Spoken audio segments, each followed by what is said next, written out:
I'm a single guy in my mid-30s.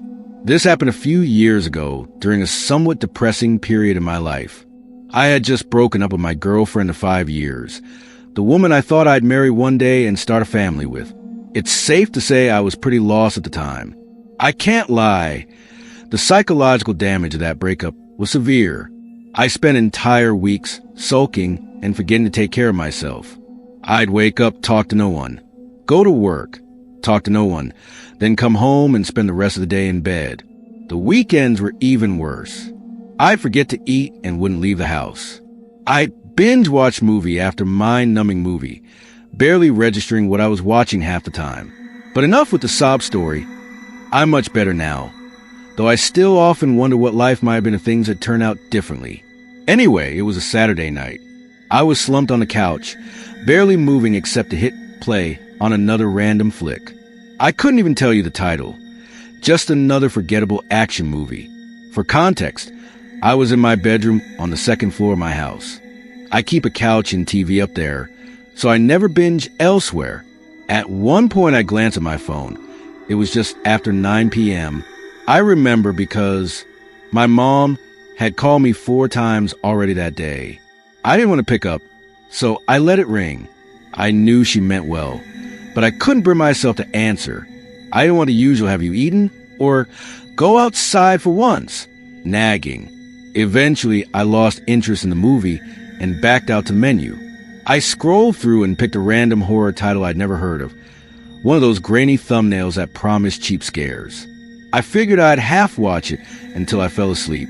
About 20 minutes in audio was so bad, I had to crank the volume whenever someone spoke, only to have the next sound effect blow out my eardrums. Yet I kept watching, not because it was good, but because I was too lazy to switch it again. Then I noticed a weird recurring sound, a sharp metallic clang, like a pipe hitting concrete.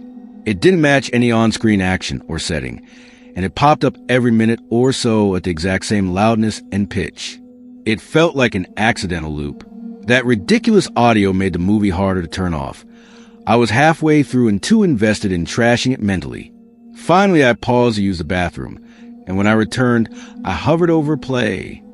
Right then I heard that clang again, but the movie was paused. I froze. No film audio, no on-screen motion, just that loud clang from somewhere inside the house. It hit me. It was never part of the movie. I stayed still, heart racing, hoping I'd imagined it. But 45 seconds later, it came again, the same exact clang. I didn't waste another second. I leapt up, grabbed a knife from my desk, and began racing through every room to find whoever might be hiding. Every corner of the house. Empty, no footprints, no signs of forced entry, nothing. As I crept up the stairs, still gripping the knife, I heard the clang once more, softer this time, as if it were happening right in my room. But I'd been in that room the whole time. Then realization struck. I left a few windows open. Spring air, you know? Maybe that noise came from outside. My blood chilled as I crept to the window, peeled back the curtain, and peered into the backyard. 20 feet away, in the fading moonlight, was a small figure standing next to a deck chair. A kid, definitely too short to be an adult, holding what looked like a PVC pipe.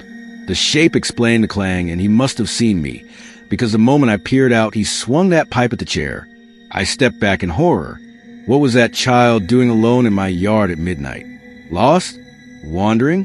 My rational mind screamed that I had to help, but my gut told me something was very wrong. I crept down the hall toward the back door and flicked on the porch light, hoping to calm him or at least get a better look. I reached the doorknob, and my skin crawled. It felt like walking into a trap. If the kid was really lost, why wasn't he calling out? Why stick to banging a pipe for nearly an hour? I slowly backed away, heart pounding, and edged toward a small window beside the door. Through the slats of the blind, I saw not one but 2 figures crouched just outside. Tall, dressed all in black, positioned to pounce the second I opened the door. My blood ran cold. I slammed the blind shut, backed away trembling, and didn't sleep a wink that night. Because nothing feels safe when you realize the real horror might have been standing right outside your window. I must have stared too long, because one of the shadowy figures suddenly shifted and locked eyes with me through the glass. My blood ran cold. I snapped the blinds shut and punched 911 into my phone. Halfway up the stairs, I heard frantic thuds against the back door. Someone was trying to break in.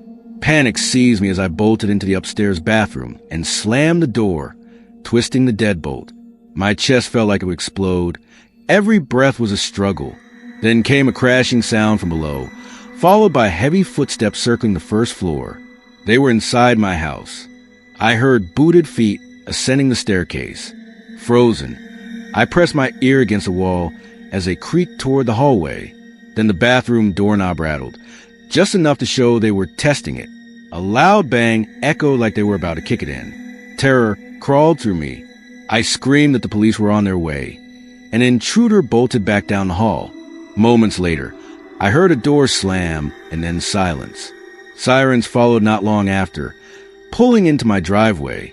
When Officer Ramirez and his partner burst in, I rattled off everything I had seen, with no cameras and little evidence. Their hands were tied until I mentioned the child I had spotted outside. That detail snapped them to attention. Anyone willing to involve a kid in a home invasion was no ordinary burglar. They told me it looked like a planned attack, not a random break-in. The idea that someone would drag a youngster into this mess still makes my skin crawl. The officers set up patrols around my neighborhood, but no arrests were ever made. I've since moved past the nightmare, but I can't shake the thought of that child's fate. It's now early 2025, and I'm in my final semester at Portland State University. Graduation just weeks away. Let me rant for a moment. I've never understood how friends can survive a week-long spring break in Cancun or Miami. I can't. For every year of college, I used spring break to go home and decompress. This year was no different. I'd be off the grid, escaping deadlines and drama. I'd been stewing over a denied regrade request for a philosophy midterm when break began on a Monday morning. No plans, just a workout. I'm a dawn gym guy. It makes me feel like I've got my life together. So even with nothing on my calendar, I set my alarm for 5:30 a.m. and dragged myself out of bed. By 5:50, I was in my workout gear and headed to the local rec center. My route winds through sleepy residential streets in the Richmond neighborhood of Portland. Beautiful, sure, but dull once everyone else moves away for work. I cruise along listening to lo-fi beats when I notice something odd. An ice cream truck was parked curbside, engine cold and lights off. Mid-March, before schools are out for the day, in a neighborhood with no ice cream history? Strange.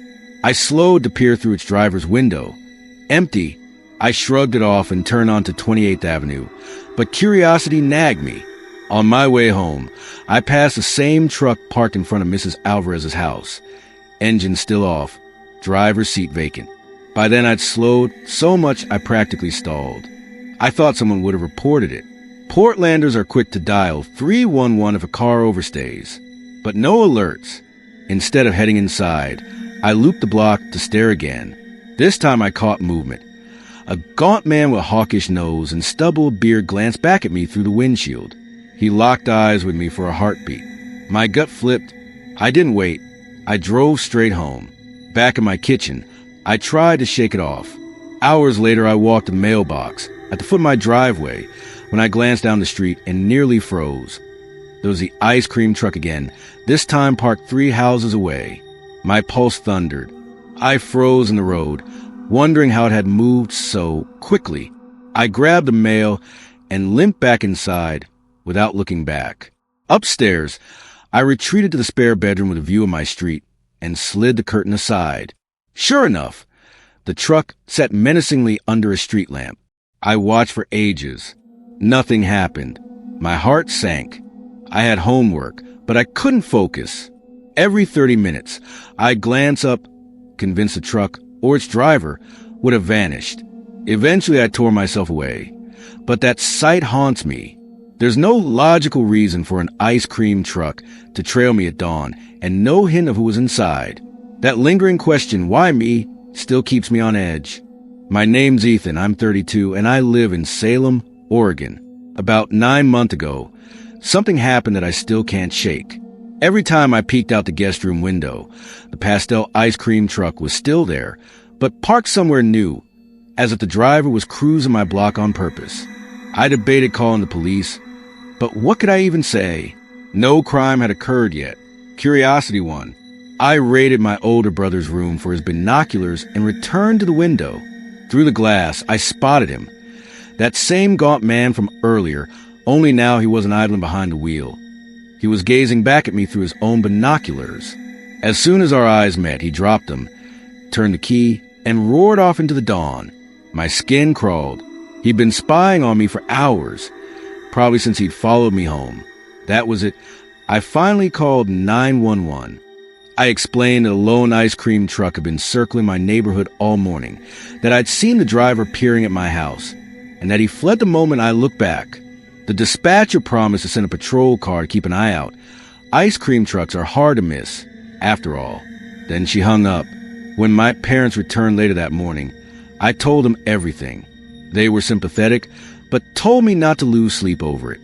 I was exhausted, so I tried to rest, but deep down I was unsettled.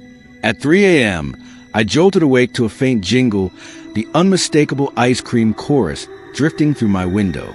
Then, asterisk rap asterisk. Something tapped the glass. Someone was hurling small stones at my window. My heart pounded so loud I couldn't breathe. I froze until, summoning every nerve, I crept to the window and peeled back the curtain. There he was again, standing under the porch light, and on either side, two tiny silhouettes, too short to be anything but children. It was pitch dark, but even then I knew. Those were two little kids, clutching his hands. I backed away in terror and dialed my dad's cell. He rushed down and flipped on every light, but the man had vanished by the time we reached the yard. The police came, searched, and left. Days passed with no leads, and I returned to work at the Jaguar dealership, my mind still racing. Then, just last week, my mom called. A pair of 6-year-old twins had disappeared from a neighborhood 30 minutes away. 2 kids, a boy and a girl, gone without a trace. My stomach turned to ice when she told me. Could they be the same children I'd seen under my window? I replayed the morning's events over and over. Why stake out my house for hours? Why ring my window to wake me? If he'd taken them, wouldn't attention be the last thing he wanted? My mom has followed up with Salem PD to share what I witnessed. I hope it helps, but something tells me the odds aren't in their favor. In a few weeks, I'll graduate from Salem State College. I'm grateful to be moving forward, but some nights I still startle at a jingle in the dark or the memory of that ice cream truck's ghostly silhouette.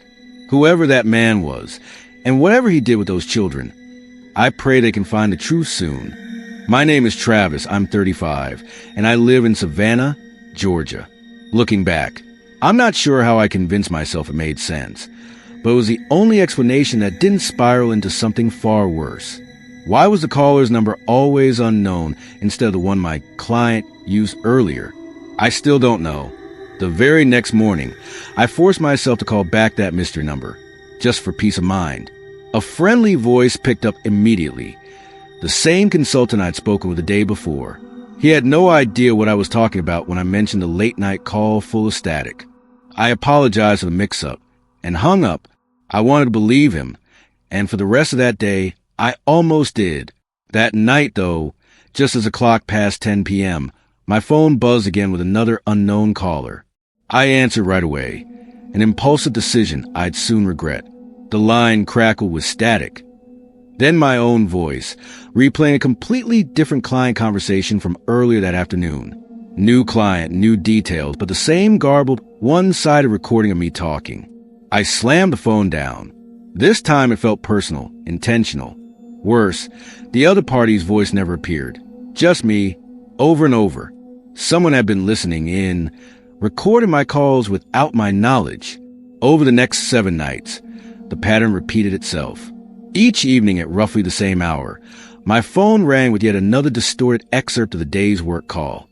I began to record every incoming call on my voicemail, as if proof of the madness might help. But by night 4, my nerves were shot.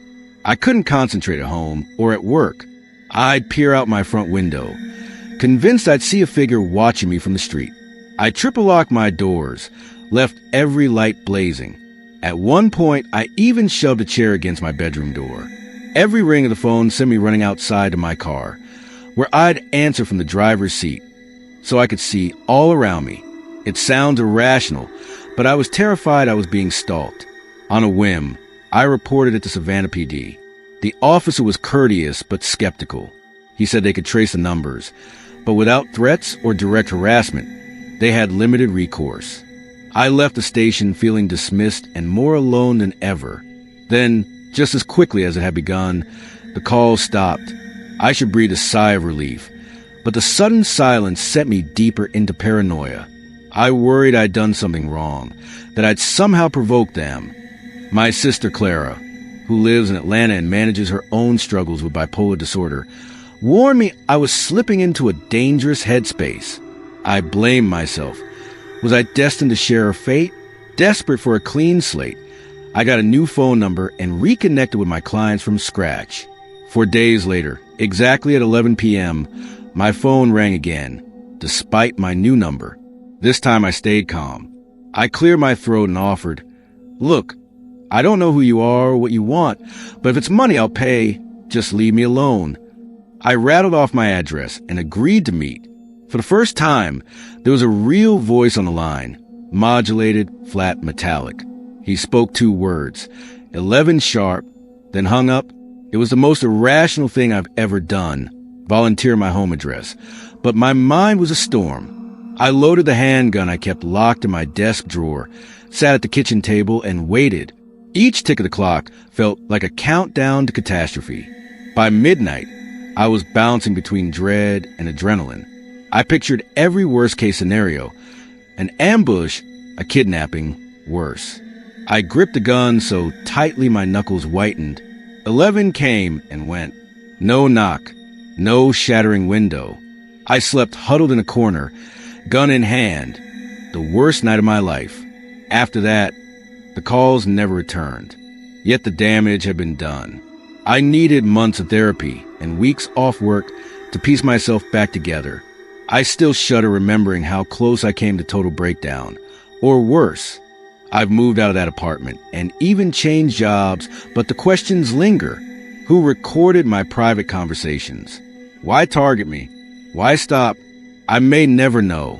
I share this now in the hope that speaking aloud will help me heal. Because nothing feels safe when you realize someone out there has watched your every word in the dark.